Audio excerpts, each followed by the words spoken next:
Yo, what's good, ladies and gentlemen, bitches? Welcome back to the channel. We are back in the Madrid mode. This is episode 31 of the save, and we're kicking it off with a game against one of the top teams in Spain in terms of name, but in terms of actual placement in the league, they're having a little bit of a tough one. I think they sit around 8th place in the league. We're facing Villarreal in game one. We're actually playing them. This is the first of 2 games we will play against Villarreal in this episode, as we'll play them later on, the final game of 3 in today's video. Sandwiched in the middle between another side in a very similar position to them, where again, a very big team in terms of name, in terms of quality that they've been known to have in their team, but having a tough season, and that is Valencia, who are not even in the top 10 as of the beginning of this match. So interesting games. We got teams that, you know, they have the quality definitely to give us a tough time, but based on form, we should be leaving it with 3 points. We found our form again at the end of the last episode, coming away with a big win over Elche after dropping points in 4 out of our 5 games before that.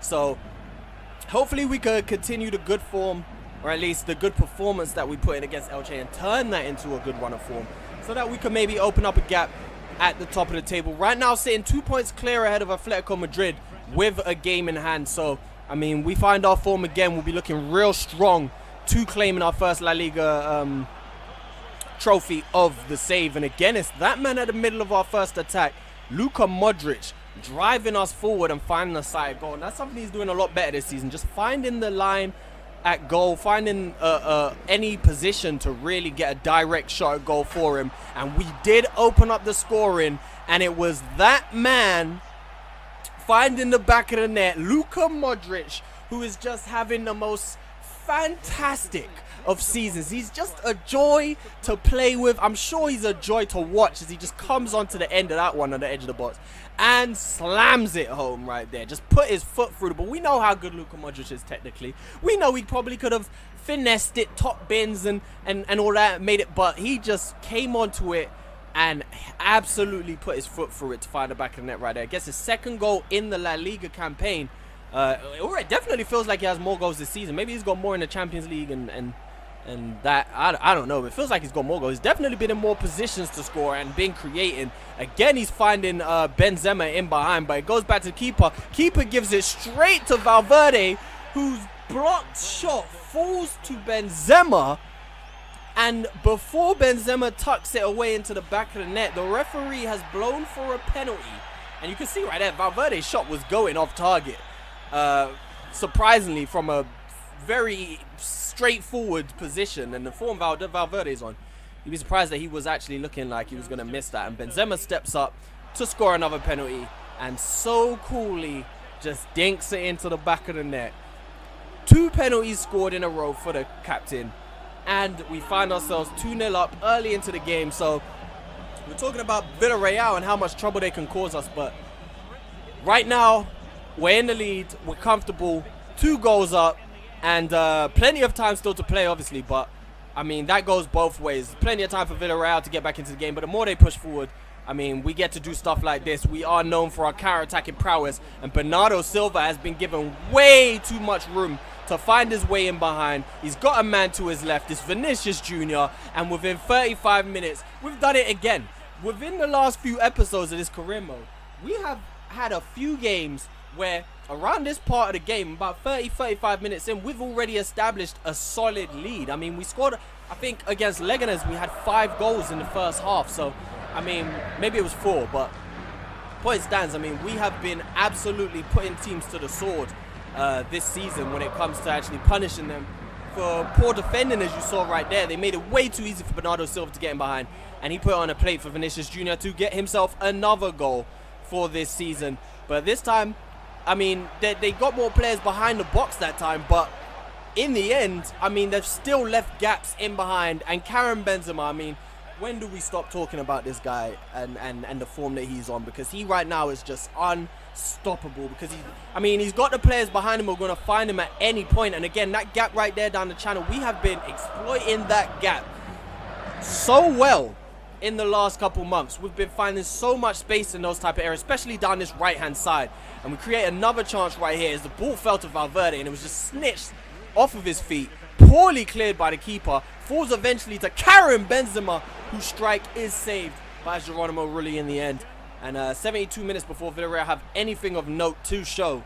And they got the ball inside the box. The ball manages to find its way past Eder Militao. And Villarreal, I mean, credit to them, 74 minutes into the game, 4-0 down, they still showed amazing patience working that ball around the box. And eventually paid off as they found Gerard Moreno, who again finds the back of the net against us. I believe that is him scoring in every game we've played against Villarreal so far this save. I believe he scored against us home and away in Season 1. So right there, first time facing Villarreal in Season 2. I believe, again, I might be wrong. I'm going completely off of memory.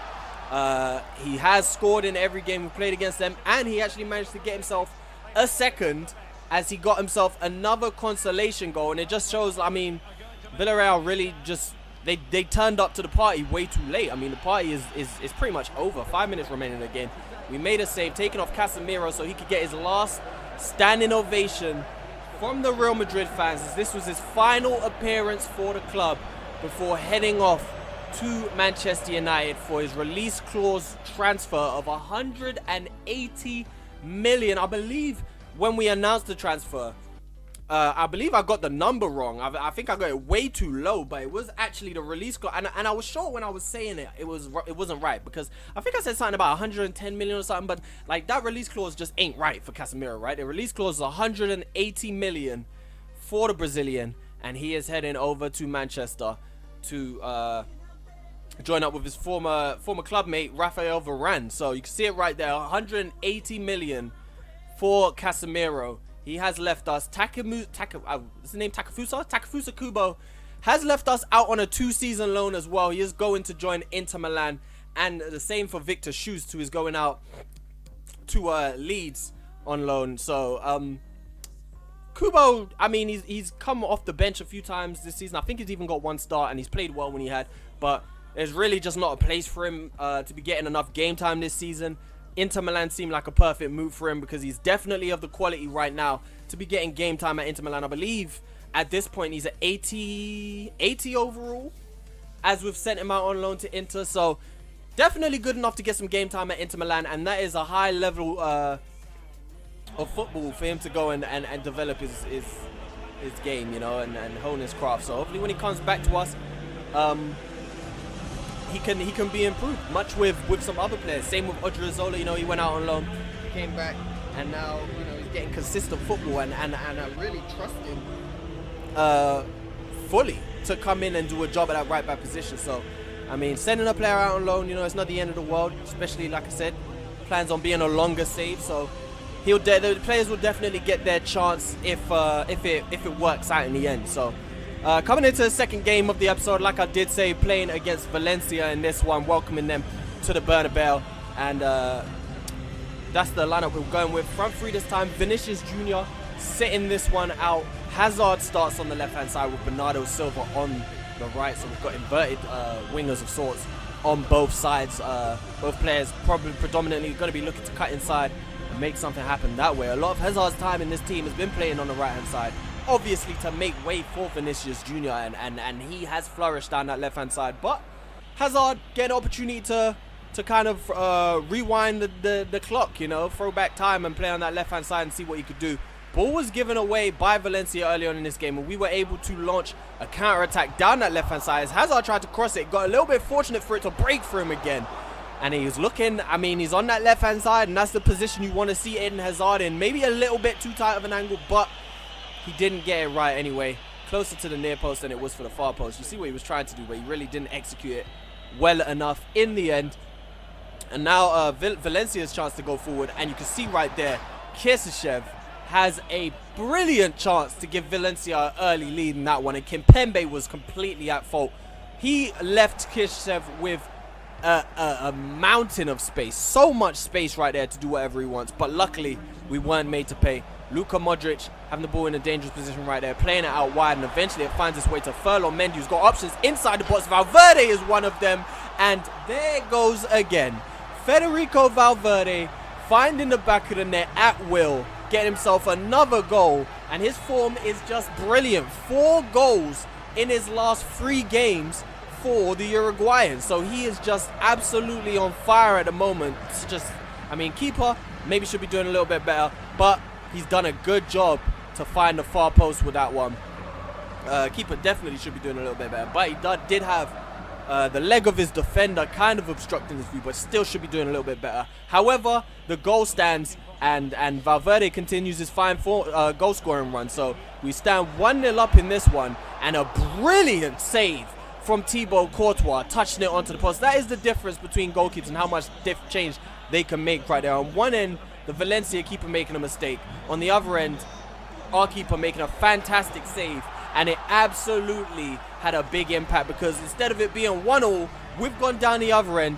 A Valencia mistake passing it around the back gave the ball to Benzema. And Benzema charged down onto goal. And the finish, I mean, what do we say about the finish? The finish is absolutely just cool, calm, and collected. He's just stroked it past the keeper, rolled it past the keeper.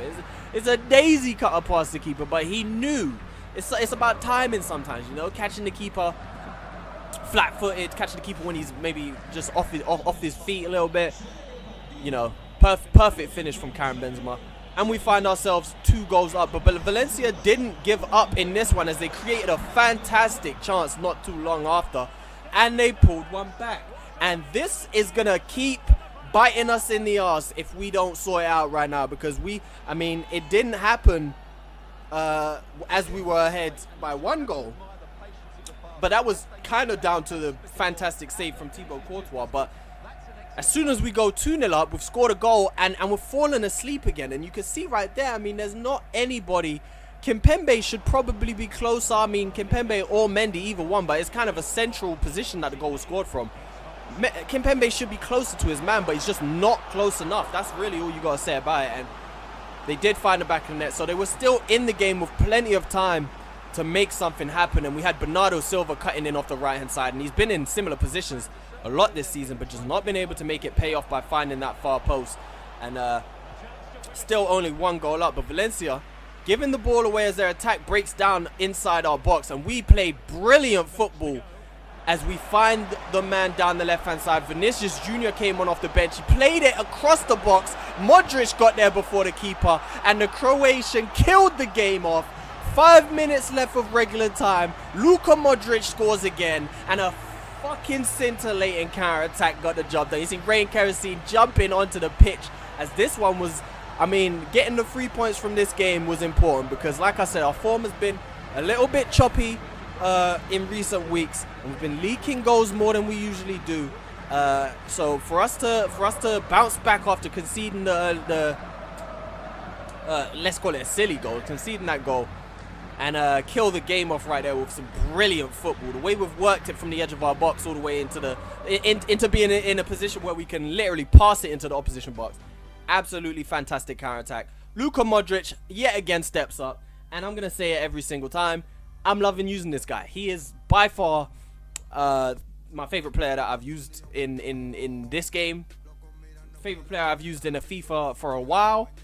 But he's just brilliant. He's just pulling the strings, and I love, again, it's my enjoyment of the game as a whole as well. It's just making using Modric more entertaining, because I mean, the game just feels so much better as a whole with the manual settings and stuff. So loving it.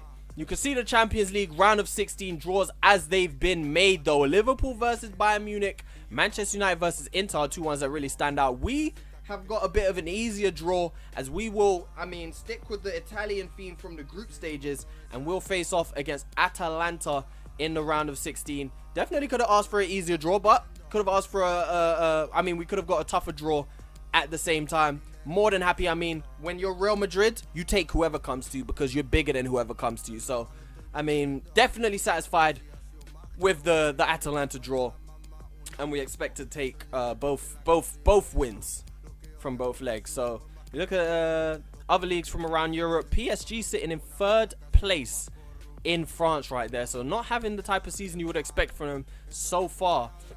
And as we go over and look into Germany, let's look into Germany.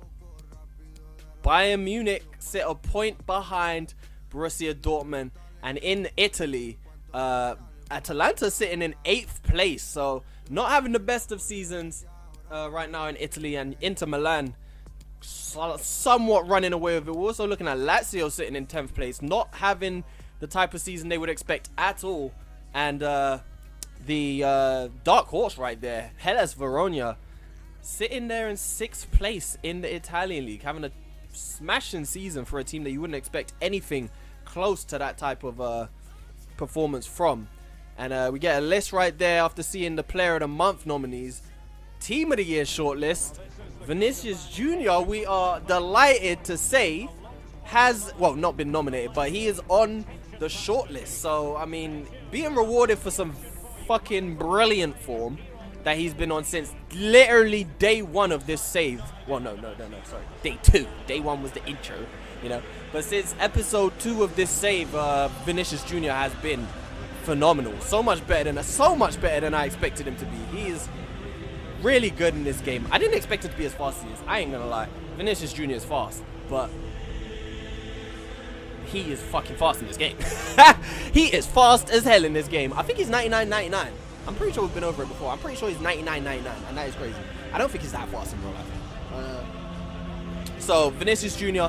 having a brilliant season. Guendouzi gets himself a start in the middle in this one between Luka Modric and Bernardo Silva. Vinicius starts again on the left-hand side, and we have Pedro Neto getting himself a start on the right-hand side. I'm just loving the depth that we have within this squad and the rotation that we have. I mean, we just switch it up as we please, and we have still quality players all over the pitch.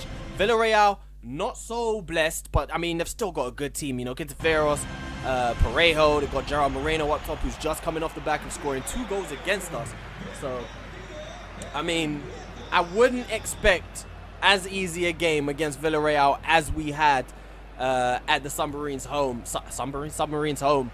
But now we welcome them to the Bernabeu on a snowy day. So, I mean, it's not going to be the easiest game of football. It's certainly not going to be as easy for us to play our beautiful flowing football. It's going to be a little bit more of a scrap. But we almost got a fantastic goal early as Bernardo Silva again found himself some space down the right-hand side. Bent one, and the keeper made a fantastic save. But 10 minutes in, we were a little bit unfortunate. I've mentioned I don't really believe in luck too much in football. It's not that I don't believe in luck. It's that I don't consider a lot of the things people call lucky, they're just not luck, right? It's not luck. That is one of the things that I will hold my hands up and say, right, that's bad luck right there. When the ball takes that kind of deflection, finds its way to the striker again, Courtois has to consider himself a little bit unlucky. But a lucky goal is still a goal. 7 goals in 17 games for Gerard Moreno. 3 of them have come against us in the last, in this episode. So I hope maybe he's going to find some more form in this game. But we know that we need to come from behind to get something from this game. And we found ourselves in behind with Karim Benzema, unable to find the back of the net from a tight angle right there. But the ball has fallen again to Bernardo Silva, who finds Furlong Mendy on the edge of the box with space to shoot. And the French left back is denied by another brilliant save from Geronimo Rulli in the goal. And then honestly, I don't even know what happened right here, but my capture card kind of fucked up somehow, and luckily I clocked onto it before we completely missed this. But unfortunately we missed the goal, but you still get the highlight. We were able to draw level as the ball was played into Karim Benzema. Again, I really apologize for missing the goal, and I hate to have to skip the goal. But, you know, there's really nothing I could do. My shit fucked up. And, luckily I caught it in time to actually be able to put the replay into the video. But it's 1-1, starting the second half now. And our tails are up, trying to get something out of the game. And what a way to put yourself back in the lead. This guy, Pedro Neto, I mean, he came in January. He made an instant impact while Eden Hazard was out injured. And look at this, he was just got a brilliant run and just been given so much space. It's like they weren't made to pay when they gave Mendy that space on the edge of the box. They didn't learn their lesson. They gave Pedro Neto that space, and he scored a cracker. And like I said, he came in the second half of last season, he's playing well. And not getting as many opportunities this season with the arrival of Bernardo Silva, but still getting a decent amount. When he does play, he's playing well. So, I mean, this kid is going to be something for us. 65 minutes in, though, Villarreal try to get themselves back level after taking the lead early on and obviously being pegged back to a losing position. They've already given us more of a fight in this one than they did in the whole of the first game. So, I mean, there's still something in there for them in this one. And Otavio did come off of Pedro Neto, which meant Bernardo Silva would move onto the right-hand side. Although, looking at this right now, it looked like Otavio was playing on the right-hand side. So maybe that's what I went for. I mean, that's the reason why I've signed Otavio in the end. Mostly is because of the versatility that he has to be able to play in so many different positions and do a job. So Otavio came off Pedro Neto, and a good save again from Thibaut Courtois. So much space was given to Villarreal, and you can see right here, 81 minutes into the game, we were caught in behind as we played the offside trap. I tried to run an offside trap and was caught out. The ball was played across the box, and Mendy has made a sensational interception to stop that, and somehow the referee has seen that as a penalty kick, given them the penalty, and now Villarreal have that chance to draw themselves level again, and it's Gerard Moreno who steps up, and Thibaut Courtois denies from the penalty spot. Justice has been served from that one, because there's no way in a million years that was a penalty. There's no way. Mendy timed it to perfection. It was world-class defending from the left back, who continues to show his quality, sitting at 85 overall, I think now. Fantastic defending and a fantastic effort right there from the edge of the box. I think it was Otavio who bent that one, and the Portuguese midfielder, unfortunately, just a little bit wide, but that man's goal is the one that got us all 3 points from this one, got us a clean sweep in today's episode, 3 wins from 3, and it's a sensational goal that got the job done in the end from our other Portuguese man, the youngster. But unfortunately, I'm a little bit disappointed from this one. Manager of the year has gone to the PSG manager. Is what it is, but I feel like I should have been, you know, acknowledged. I'm feeling like Roman Reigns, you know, acknowledge me. It is what it is, though. And as you can see, the transfer window is open now, and business will be done in this window for a lot of teams. It's going to be interesting to see who makes what moves, because a lot of teams are going to need to improve their squad a little bit. You're looking at teams like Valencia, they're in 11th, Villarreal in 9th. A lot of these teams maybe need to strengthen their squad a little bit. Even Barcelona sitting 8 points off of us, as we sit 5 points clear at the top of the table ahead of our rivals Atletico Madrid. Real Sociedad once again having a really good season, but again, the transfer window is open.